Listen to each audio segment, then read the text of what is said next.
안녕하세요. 김폴카, 폴카칩, 이유진 경찰법, 우리 헌정사 문제 또 풀어볼 시간입니다. 자, 오늘의 문제 보죠.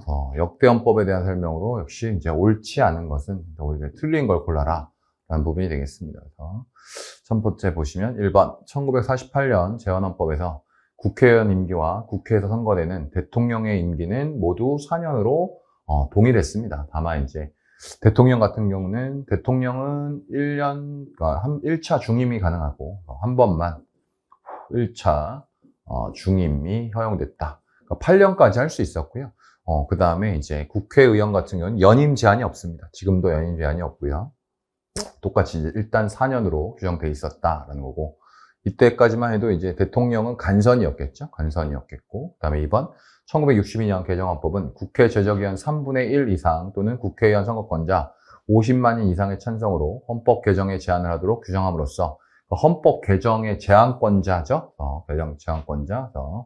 그때는 이제 3분의 1 이상이었죠. 이게 이제 지금의 헌법처럼 과반수로 바꾸게 된 것은 이 현행 헌법, 그러니까 현행 헌법처럼 바꾸게 된 것은 유신 헌법 때였고, 이때는 3분의 1이죠. 제헌 헌법도 3분의 1이었고, 그 다음에 이제 여기 이제 국회의원 선거권자 50만인 이상의 찬성으로 요 부분이 이제 국민 발안이 되겠죠. 국민 발안권, 그러니까 국민들의 찬성으로 10하국 때 이제 2차 개정헌법에서 이게 들어온 이후에 계속 유지가 됐습니다. 물론 유신헌법 때 삭제가 되고요. 유신헌법 때 이제 바뀌게 되고, 규정함으로써 48년 헌법부터 유지되고 있던 대통령의 헌법 개정 제안권을 삭제했다. 여기가 특징이죠. 또 하나의 특징. 그래서 1962년 개정헌법은 5차 개정헌법이죠.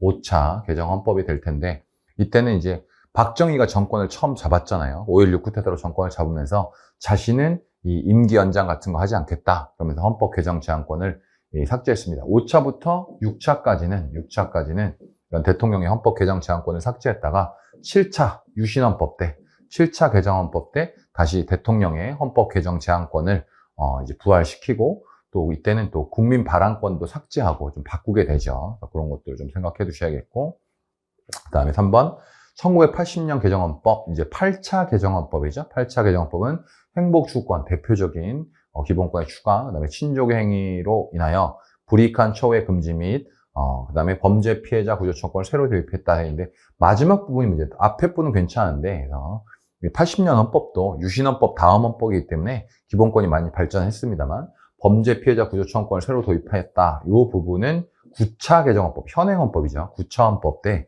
소위 말하는 이제 형사보상 청구 중에서 피고인 보상과 함께 처음으로 들어왔다. 이 부분이 틀렸죠. 3번을 골라줄 수 있어야겠죠.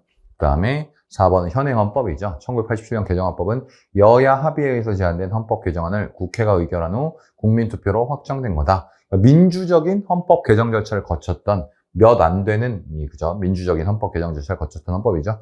3차 개정 헌법이라든지 뭐 이런 때가 민주적이었고, 그 외엔 대단히 얼룩진 우리 헌정사를 갖고 있습니다만, 이런 87년은 이제 노태우 당시 이제 민정당 대표의 6.29 선언으로 인해서 대표적인 게 대통령 직선제죠. 대통령 직선제로 바뀌게 됩니다. 직선제 이런 쪽으로 가게 됐다라는 겁니다. 그래서 이런 기본적인 틀을 좀 이제 국가 조직에 대한 틀을 좀 가지고 헌정사 문제가 출제될 수 있으니까 잘 준비해 두시기 바랍니다.